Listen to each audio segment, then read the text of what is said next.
I'm LeiLani Cauthen, the CEO and publisher at the Learning Counsel News Media and Research Organization, here today in Missouri. Super excited. So I have with me Dr. Kimberly Mauck. Did I say your last name right? Mm-hmm. Okay. Who's the Assistant Superintendent of School Improvement from Belton School District in Missouri. And you've said some amazing stuff already today, so I'm just going to have you add a little bit more to that. And then I also have Brad Moser, who's the Director of Blended Learning from Blue Valley Schools. Nailed it. Yeah, sent me one of the funniest videos I've ever seen in my life when he became an EduJedi and we sent him a lightsaber. So yeah, that was really funny. It's fun times. Fun times, fun times. And then TJ Ulmer, who's the Director of Blended Learning from Olathe. Olathe, yeah. Olathe Public Schools. I knew I was going to say that wrong. In Kansas. So this is exciting to have us all here together. And really what I want to start out with is, you know, we've talked a lot today about this imminent structural shift. The feeling like something's going on and normal's not coming back. And a sense of being pulled somewhere but not being able to really define it. And I'm saying it that way as I turn the question to you guys because that's what we're hearing everywhere as Learning Counsel and news media. So structural shift, what is your gut reaction to that first? I'm going to start with you.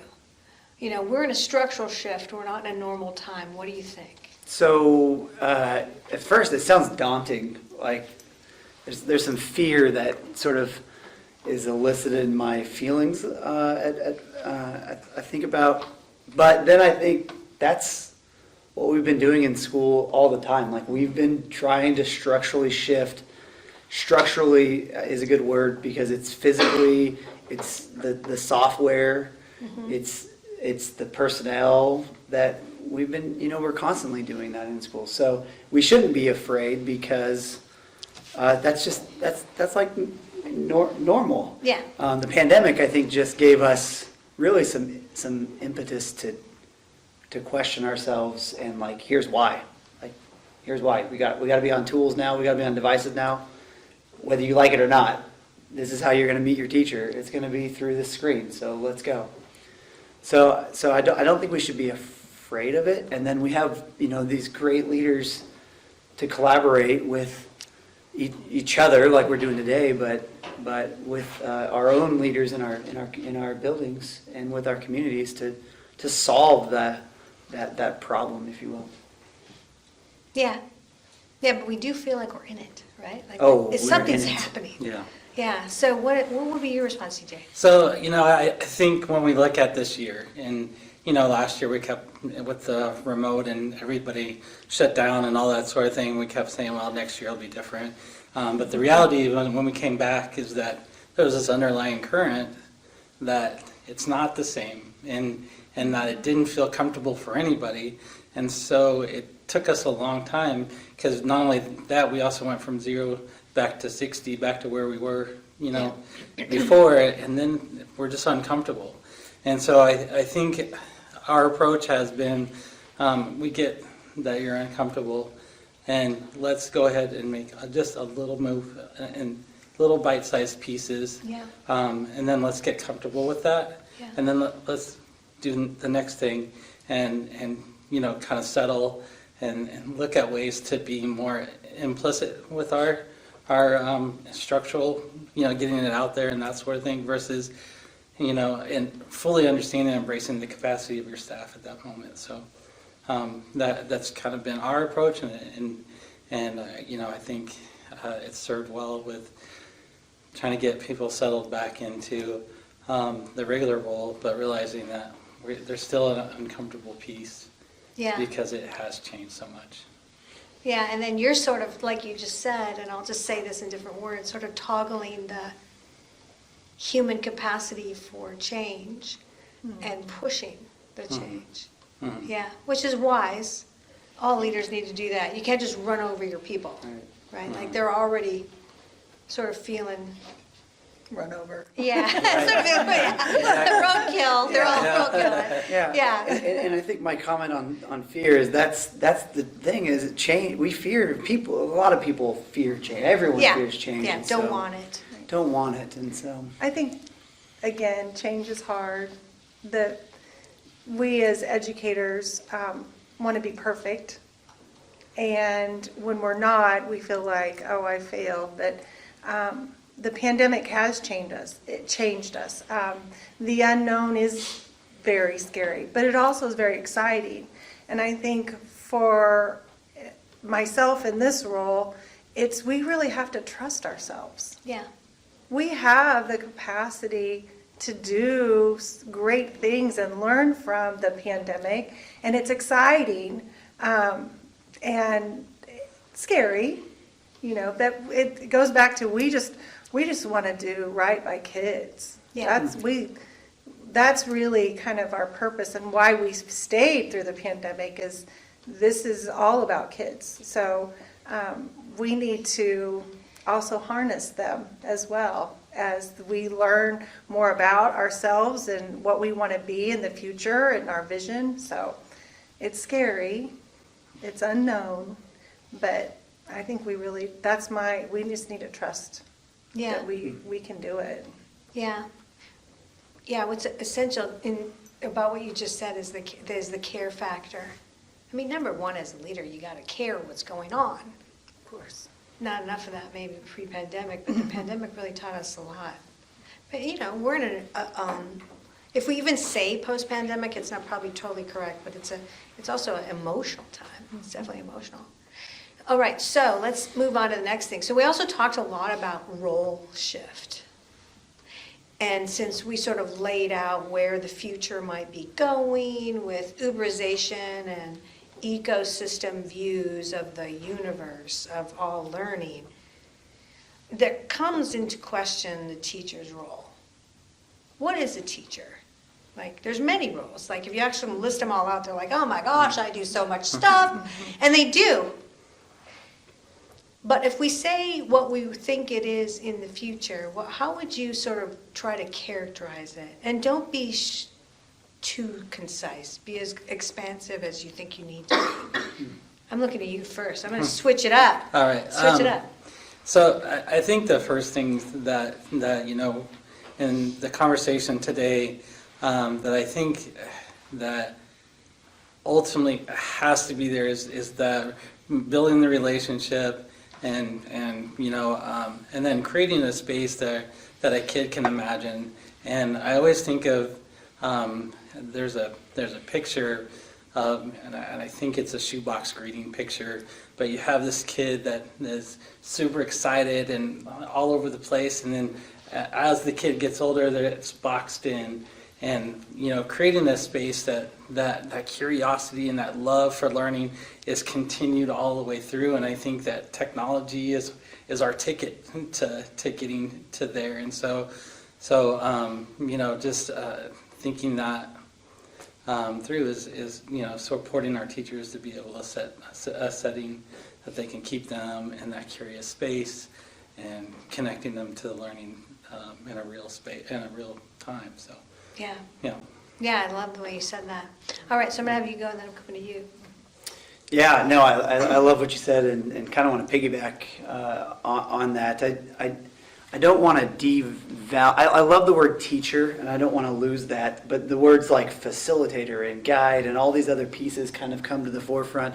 Sometimes we think of teacher and we picture, I'm talking the whole time, and I'm at the board and I'm writing, and you've listened and you've learned because I did that. And good teachers, I think, know, like, that happens sometimes, but it can't be, and it should, but it can't be all the time. And we also know, man, it would be rad if there were like 2 of me or 3 of me or 4. And so technology allows you to duplicate yourself. Technology allows you to let kids make choices. And so these are all the words, you name the buzzwords in education, like empower learners, student-centered, future-ready, like all these skills are accomplished by combining technology with our learning.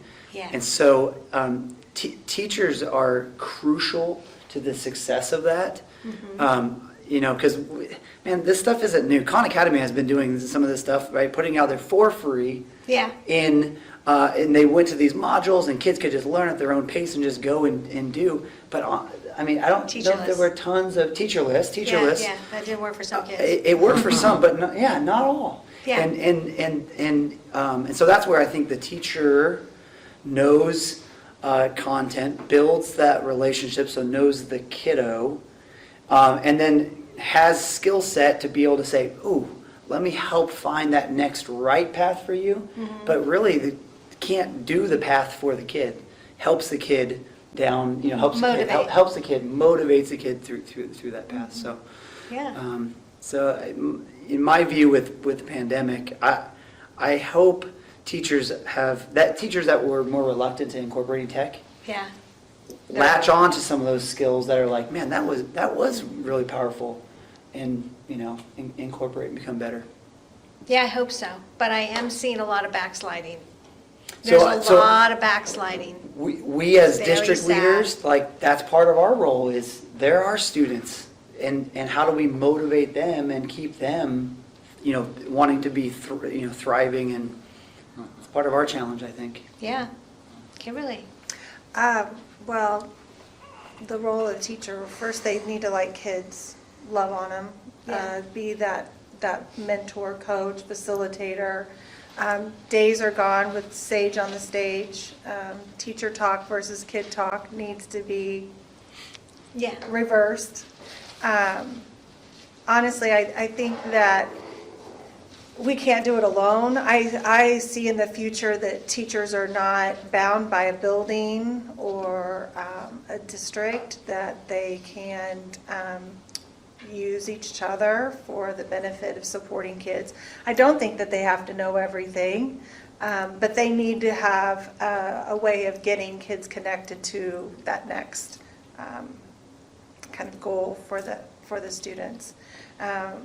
I think it's really exciting, but we need to maybe make sure that we're investing in our staff and what they need, not just so much with the students. We have a lot of kids that are coming that are struggling Yeah. with just that basic need. So I think we have gone backwards in that regard, but there's lots of opportunities to be able to connect and not have to do the work alone. Yeah. As a teacher, so it's exciting for that.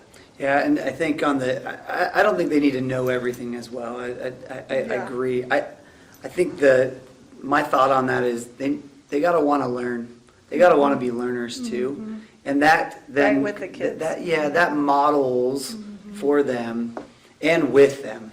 Or learn from them, yeah. And from- Kids oh. teach us a lot every Love it. day. Love it.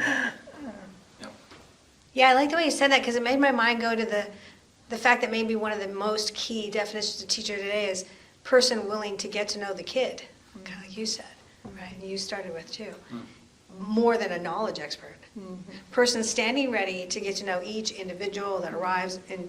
It's kind of that whole person. Yeah, Yeah. yeah, yeah. And guiding them down their hopes and dreams, and when we're really talking about personalized learning, that's, you got to know the kid to get them down the right path. Yeah. The learning style, what motivates them, what are their passions. I mean, it takes time to learn that too. So we do need to maybe not be so content specific in the beginning. Maybe we need to spend some time getting to know those kids so that we can guide them too. Yeah, yeah, I like that. I like what you guys said. All right, so let's wrap this up with, what were your takeaways from today? And two, what are your priorities now going forward? Okay, takeaways and priorities going forward. Who wants to go first? Who's volunteering? I'll jump on that. Okay. I'm still, my mind always swirls when I get into these conversations, and I love it because I believe this conversation helps us all say, well, what is our priority? What is our next step? What is it? One big takeaway is I think we can do this. Yeah. I think we can do a hybrid logistics style, like schools being more flexible with our learning opportunities for students. I believe that's out there. pandemic showed that, yep, we definitely could do a hybrid or an AB day or a flex or fully virtual. So I think my hope is, my takeaway is that I can take back to Blue Valley schools and kind of challenge ourselves, our leadership, to look at our models and press on. We're doing things like currently we're in a high school study. It's like a high school experience. That's basically the question we're asking. Like, what is that? Is this the high school experience we want for our kids? What is the one we want? And then how do we move there? And so I think we're ripe for an opportunity to say, guys, let's Uberize this thing. Like if it's happening right now in their lives outside of the walls of our school, can we not infuse that inside? So I think it's, for me, taking that back to our leadership and having that conversation. Yeah, I love it. And let's call it you-knowing. You-knowing? You-knowing. It's the takeoff word. You-knowing. It's the learning word for Ubering. The you-knowing. You-knowing. Let's you-know our way. All right, so what do you think about the same things? So what are your takeaways, and what are your sort of thinking your priorities might be, TJ? So one of the things I was reaffirming, just talking to everybody in the room throughout the day, was managing resources. Sounds like it's a big piece for the districts that were here represented, and it's something that we've been tackling for the last few years. We've looked at a system with 600 different apps. That was at one point that we were trying to support, and that's an impossible ask. And so trying to figure out how to rein that in and make sure that the resources that we are using across the board can speak to each other and the data, and that we can support it and equity issues that come along with it. And so I think that was just reaffirming that we're all in the same boat there, and that we can work together and make that a better space. For me, this is basically year one in my position. Yeah. And so we have been really focused on foundation because the groundwork for instructional technology in our building boils down to one little line in the evaluation piece for teachers. And so we're trying to broaden that and have a little more clear understanding of what instructional technology would looks like and what does it act like.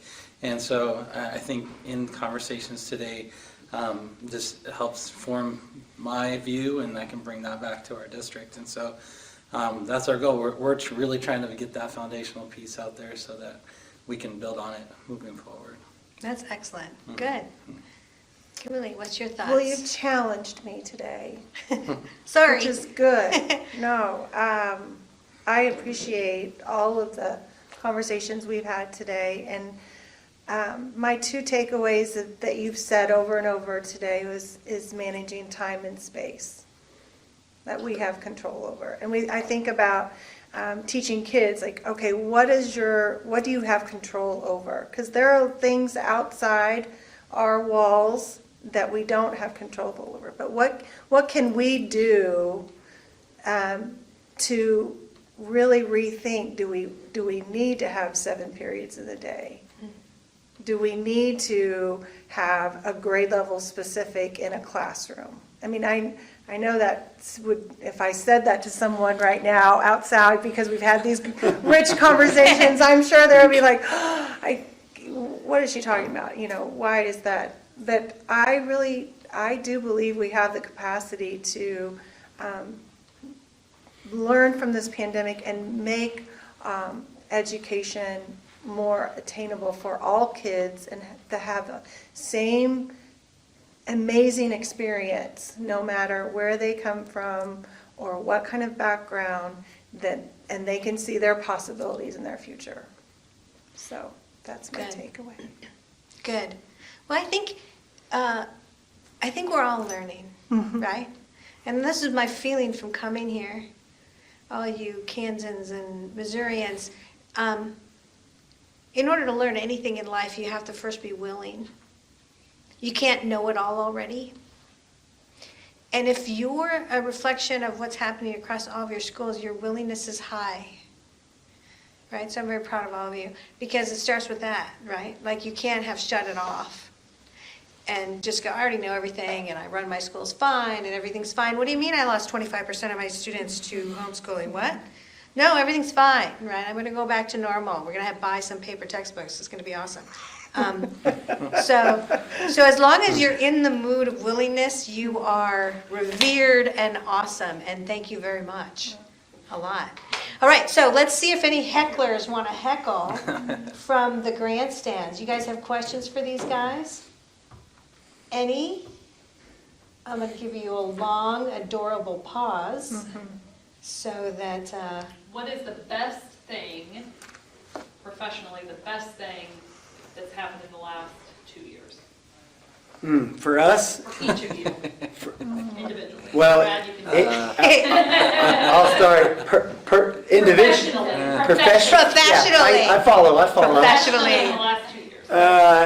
Like I redid the stairs at my house, that's not. No, okay. that doesn't count. Yeah. I lived with them for 5 years broken. So it's twofold. One, I went after, I did the Adobe Creative Educator Level 1 little thing. It's like a micro, hour-long little course. You build something, you create something. And again, I believe teachers, we gotta be learners too. Yeah. When I did that, I was like, man, this would be rad to do as a PL with teachers because they'll feel this experience and they'll want to bring it to their, and so the idea that teachers, they don't have a lot of time. Nobody has a lot of time. No. So can we condense the things that we're offering to them, make it on demand, This much time. this much time, This much. No, that much. Okay.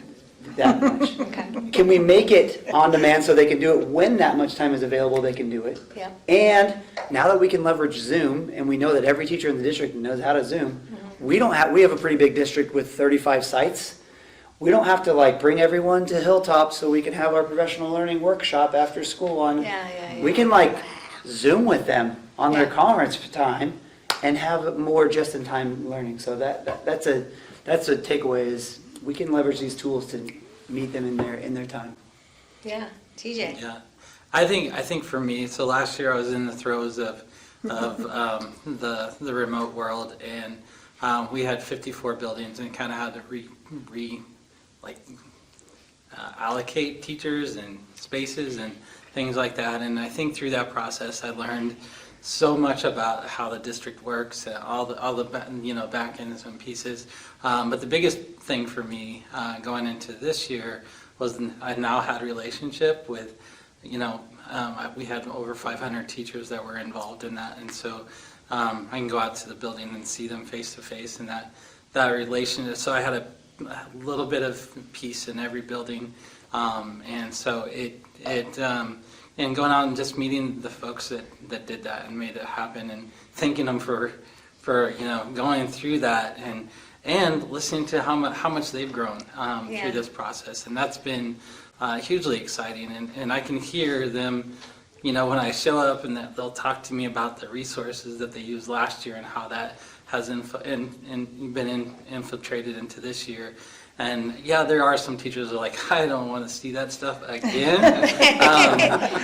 And I appreciate the fact that they're willing to be honest with me about Yeah. it. And then, of course, I'll finish with, well, we'll put a little bit in. You could do it, just a little piece. But that to me has been a huge thing for me. It's just the relationships with the teachers and getting into the buildings and learning the different cultures and atmospheres that are there, and how we can help and get them moving down the road. That's great. That's Yep. great. Yeah. Because you are a human enterprise. Didn't we say that a lot today, Kimberly? That your brand is human. The way out is the way through, more tech in order to be more human. Yeah, I love that. Okay, so you want to answer that question from Ivy? Yeah, I would say my learning from the pandemic, and again, this has been, my first year was, the pandemic started that spring, so I would say is learning how adults learn. As an educator, I could tell you strategies for kids and what motivates them and interests, and so adult learning was new at a definitely at a district level, and then also bringing people together, collaborating to solve a problem has been probably the two takeaways that I have. Because we can't do it alone. We have to rely on and trust and build capacity in others to go and do that vision that we have within our district. Love it, love it, love it. Okay, well, I think we're going to wrap it up. So let's give them a big round of applause. Thank you from the audience, too. So thank you, guys.